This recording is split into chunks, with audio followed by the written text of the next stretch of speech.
देखो आज कितना अच्छा मौसम है जी सर। कि हम तैयारी करवा रहे हैं लड़कों को जी सर। सेलेक्ट करके और आर्मी में जाने के लिए। जी जी जी सर। और सबसे बढ़िया होता है कि जितने मुश्किल हालात होंगे उसके बीच में अगर कोई भी कार्रवाई शुरू होती है जी तो आखिरी में जो मुश्किल टाइम आएगा ना, जब सामने से गोली चलती है या कोई सैलाब आता है, उसके बाद काम करना है, उसके लिए सबसे बढ़िया फिट है। और आप तो इंजीनियर्स वाले हो पुराने, जी जी जी जी सर। अब आपके तो एक्सपीरियंस ही अलग है कि किस प्रकार से किसी भी परिस्थिति में अगर ब्रिज ने लॉन्च होना है तो होना ही है। जी सर। अगर हमने क्रॉसिंग करनी है नदी के ऊपर तो करनी है, आंधी आ रही है तो काम करना ही है। और ये लड़कों के भी सबके चेहरों पे दिख रहा है अच्छी खुशी, एक जोश। तो इसी माहौल में बस ऐसी चीजें अगर अच्छी होती रहेंगी तो कहीं ना कहीं हमारा योगदान समाज के लिए, देश के लिए अच्छा रहेगा। चलो सर, आपका जो योगदान है सर तो सबको बताइए सर। एक चीज और पूछी सर, ये संस्था सर आप चला रहे हैं, ये संस्था बच्चों को फ्री ऑफ सेवा देती है सर, कुछ क्या है? 2013 में हमने शुरू करी थी, जी सर। जब केदारनाथ पुनर्निर्माण की जिम्मेदारी मेरे को मिली थी। मेरे पिताजी 1959 और उससे 2-3 साल पहले गढ़वाल राइफल में सिपाही भर्ती हुए थे, और फिर उनको कहीं मौका मिला तो वो उसके बाद में ऑफिसर बने, और ऑफिसर बन के फिर आईजी रिटायर हुए बीएसएफ से। तो हमारे घर वाले हमेशा कहते थे कि पहाड़ के लड़कों में ना बहुत ज़्यादा क्षमता है, तो थोड़ी दिशा दिखाने की ज़रूरत है।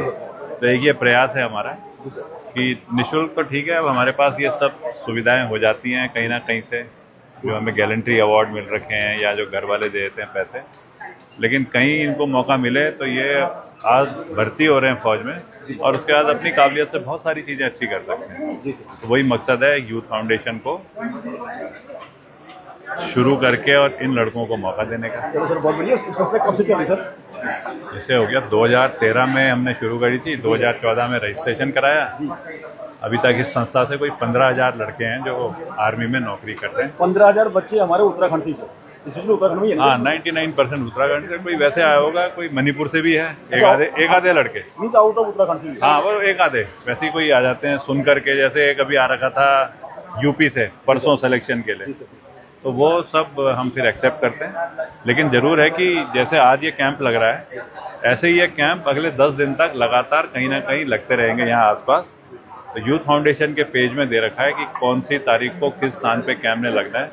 जो लड़के यहाँ नहीं आ पा रहे हैं वो किसी और जगह पे आए, जो कल नहीं आ पा रहे हैं वो परसों आए, लेकिन कुआं वाला में जो कैंप हमारा शुरू होगा उसमें आकर के ट्रेनिंग ले, ये हम एक सुझाव देना चाहते हैं। सर मेरा एक छोटा सा सवाल था आपसे कि बच्चे अभी यहाँ सिलेक्शन, जिन बच्चों का सिलेक्शन होगा उसके बाद क्या होगा, इनका फर्दर कोई ट्रेनिंग होगी?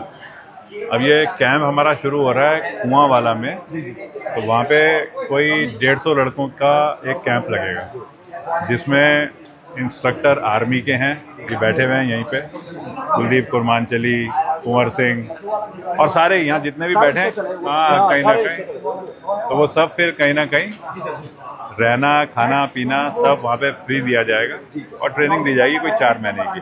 कितने सर? 4 महीने के करीब। 4 महीने ट्रेनिंग। और उसके बाद में फिर जब आर्मी की भर्ती आती है तो उस भर्ती में जाएंगे। लेकिन ट्रेनिंग इस प्रकार की हो जाती है कि जो भर्ती में जाते हैं वो सारे ही सिलेक्ट हो जाते हैं। ये पर्पज है। तो बहुत सर, आप जो काम कर रहे हैं इस काम के लिए सच में बहुत ही अनुपहाड़िया दंडवत प्रणाम है। और जो काम मतलब ये काम हर एक आदमी की बस की बात नहीं है।